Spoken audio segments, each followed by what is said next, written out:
Today, we're going to dive into what really makes India's foreign policy tick.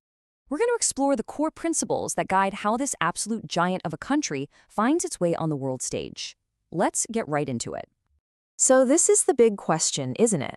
When you're a nation of over 1 billion people, dealing with a messy world of friends, foes, and nonstop crises, what's your game plan?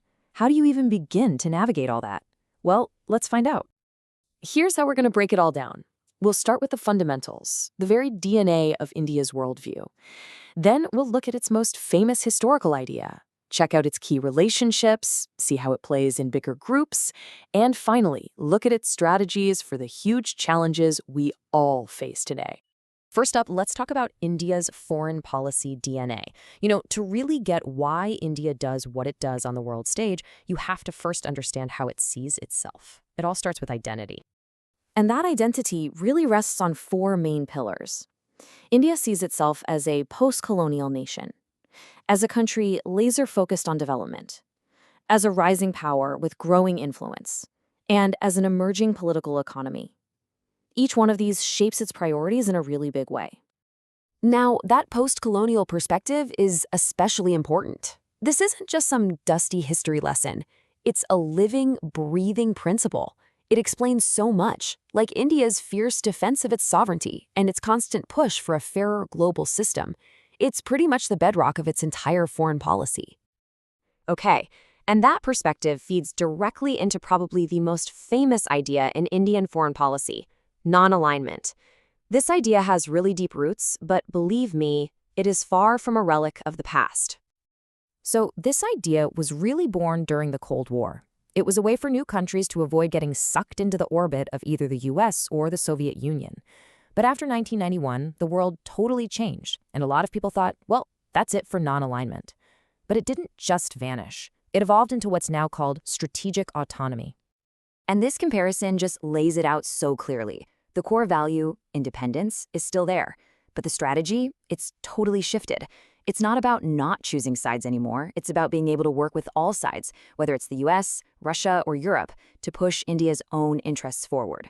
It's a really smart move, from simple non-alignment to what you could call multi-alignment.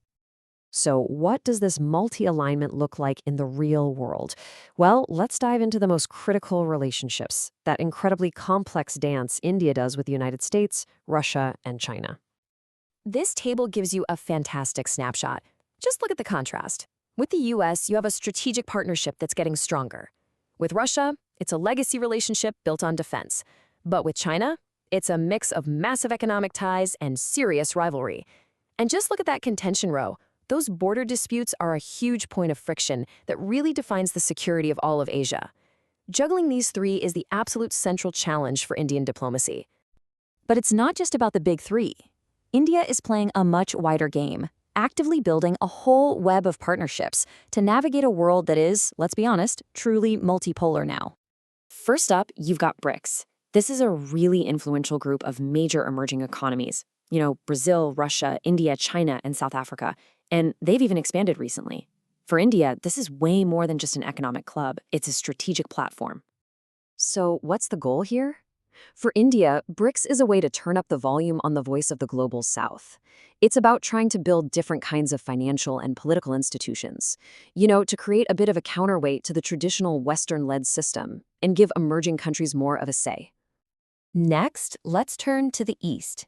India's relationship with ASEAN, the Association of Southeast Asian Nations, is absolutely critical for its whole strategy in the Indo-Pacific region.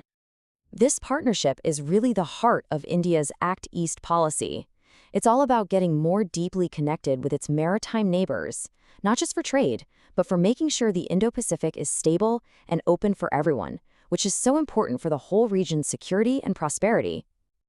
And now, looking west, the partnership with the European Union is another crucial piece of India's multi-alignment strategy. It connects it to one of the biggest economic blocs on the planet. With the EU, the focus is really on shared values and economic power.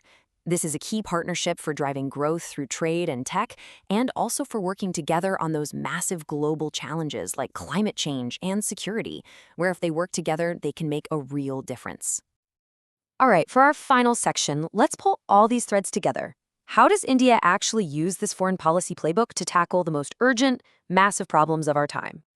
And man, the list is a heavy one. We're talking about everything from securing sea lanes and energy supplies to fighting terrorism and cyber threats, and then tackling the enormous challenges of climate change and water scarcity.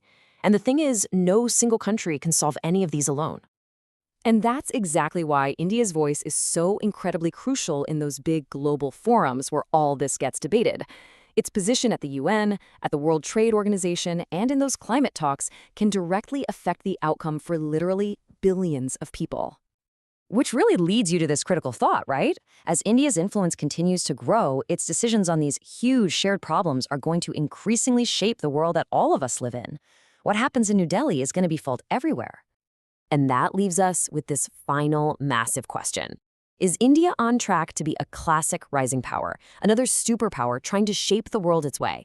Or is its ultimate role to be a balancing power, that crucial player that keeps the whole system from tipping over in one direction? The answer to that is going to define international politics for decades to come.